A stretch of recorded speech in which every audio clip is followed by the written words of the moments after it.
السلام علیکم 26 نیوز کے ساتھ میں ہوں اور عبا جاوید. نظر ڈالتے ہیں آج کی ہیڈ لائنز پر.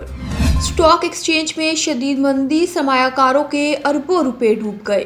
پاکستان اسٹاک ایکسچینج میں شدید مندی، انڈیکس نے 1,14,000 پوائنٹس کی حد کھو دی. کاروباری ہفتے کے دوسرے روز اسٹاک ایکسچینج میں کاروبار کا منفی آغاز ہوا، تاہم تھوڑی دیر بعد مثبت میں تبدیل ہو گیا. اس کے بعد ایک بار پھر انڈیکس میں گراوٹ دیکھی گئی. اسٹاک مارکیٹ کے 100 انڈیکس میں 724 پوائنٹس کی کمی ریکارڈ کی گئی، جس کے بعد انڈیکس 1,13,632 پوائنٹس پر آ گیا. کاروبار میں مندی کے باعث سرمایہ کاروں کو اربوں روپے کا نقصان ہوا. واضح رہے گزشتہ روز کاروبار کے اختتام پر انڈیکس 1,14,356 پوائنٹس پر بند ہوا تھا. دوسری جانب ایکسچینج کمپنیز ایسوسی ایشن کے مطابق انٹرمیک میں ڈالر 7 پیسے سستا ہو گیا، جس کے بعد ڈالر کی قیمت 280 روپے پر آ گئی. وزیر اعلیٰ پنجاب مریم نواز نے پنجاب بھر میں کم سے کم ماہانہ اجرت کی ادائیگی یقینی بنانے کا حکم دے دیا. وزیر اعلیٰ کی زیر صدارت گزشتہ روز خصوصی اجلاس ہوا، جس میں مزدوروں کی فلاح و بہبود کے لیے اہم منصوبوں کی منظوری دے دی گئی. اجلاس میں وزیر محنت فیصل ایوب کھوکھر اور دیگر نے شرکت کی. دوران اجلاس مریم نواز نے پنجاب بھر میں کم از کم اجرت کا نفاذ یقینی بنانے کا حکم دیتے ہوئے کہا کہ پنجاب بھر میں ورکرز کم از کم 37,000 ماہانہ ادائیگی یقینی بنائی جائے. انہوں نے صوبائی وزیر محنت فیصل ایوب کھوکھر سے پنجاب بھر میں لیبر کالونیاں بنانے کے لیے پلان طلب کر لیا. انہوں نے سوشل سیکورٹی ہسپتالوں کی بہتری اور لاہور اور پنڈی اسلام آباد میں پری اسکریننگ کے لیے ویلنس سینٹرز کے قیام کا بھی حکم دیا. لاہور ڈیفنس روڈ پر 200 بستروں پر مشتمل رحمت العالمین کارڈیولوجی سینٹر بنانے کا فیصلہ کیا گیا. اجلاس میں رحیم یار خان میں 50 بستروں پر مشتمل سوشل سیکورٹی ہسپتال بنانے کی بھی منظوری دی گئی. اجلاس میں لاہور ڈیفنس روڈ پر 200 بیڈز کا رحمت العالمین کارڈیولوجی سینٹر بنانے کا اصولی فیصلہ ہوا، جبکہ رحیم یار خان میں 50 بیڈز کے نئے سوشل سیکورٹی ہسپتال کی اصولی منظوری دی گئی. وزیر اعلیٰ پنجاب نے مزدوروں کی فلاح و بہبود کے لیے لیبر قوانین میں ترامیم کی بھی ہدایت کی. اس موقع پر وزیر اعلیٰ پنجاب مریم نواز کا کہنا تھا کہ محنت کش اللہ کے دوست ہیں، اللہ کے دوست کو ناراض نہیں کر سکتے. پنجاب کو مزدوروں کی فلاح و بہبود کے حوالے سے مثالی صوبہ بنانے کا عزم رکھتے ہیں.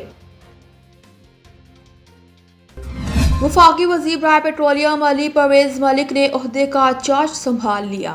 وزارت آمد پر سیکرٹری پیٹرولیم مومن آغا اور دیگر حکام نے استقبال کیا. وزارت کے اداروں اور ذمہ داریوں پر جامع بریفنگ کے لیے وفاقی وزیر اعلیٰ پرویز ملک نے اہم اجلاس کی صدارت کی. سحر و افطار میں گیس فراہمی یقینی بنانے کے لیے سخت ہدایات جاری کی. حکام نے موجودہ تیل اور گیس کے ذخائر، supply chain, demand supply projection سے وزیر پیٹرولیم کو آگاہ کیا. وزارت کے جاری منصوبوں اور مستقبل کے لائے عمل پر تفصیلی گفتگو ہوئی. پیٹرولیم شعبے کو درپیش چیلنجز سے نمٹنا اولین ترجیح ہے. وزیر پیٹرولیم علی پرویز ملک نے کہا کہ توانائی کا شعبہ شاہراہ کی حیثیت رکھتا ہے. عوام پر بوجھ کم کرنے کے لیے تمام وسائل بروئے کار لائیں گے. انہوں نے کہا کہ پیٹرولیم اور منزل سیکٹر میں بیرونی سرمایہ کاری ملک کے لیے خوش آئند ہے. تیل و گیس کے مقامی پیداوار میں اضافے سے عوام کو ریلیف ملے گا.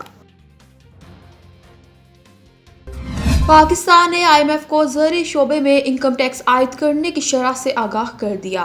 عالمی مالیاتی ادارے کو بتایا گیا کہ صوبائی حکومتوں نے زرعی انکم ٹیکس کی شرح بڑھانے کے لیے قانون سازی کی. زرعی آمدن پر انکم ٹیکس کی شرح کارپوریٹ سیکٹر کے برابر رکھی گئی. زرعی شعبے میں سالانہ 6 لاکھ روپے آمدن تک کوئی ٹیکس لاگو نہیں ہوگا. دستاویز کے مطابق سالانہ 6 لاکھ سے 12 لاکھ روپے تک زرعی آمدن پر 15%، 12 سے 16 لاکھ تک 90,000 فکس ٹیکس، جبکہ 12 سے 16 لاکھ روپے کے سلیب میں 12 لاکھ سے زائد آمدن پر 20% ٹیکس ہوگا. اس کے علاوہ سالانہ 16 لاکھ سے 32 لاکھ روپے آمدن پر 1,70,000 فکس ٹیکس، 16 لاکھ سے 32 لاکھ روپے کے سلیب میں 16 لاکھ سے زائد آمدن پر 30%، 32 سے 56 لاکھ آمدنی پر 6,50,000 روپے فکس ٹیکس ادا کرنا پڑے گا. دستاویز کے مطابق سالانہ 32,056 لاکھ روپے کے سلیب میں 32 لاکھ سے زائد آمدن پر 40%، سالانہ 40 سے 56 لاکھ روپے تک زرعی آمدنی پر 16,10,056 لاکھ روپے سے زائد آمدن پر 45% ٹیکس ہوگا.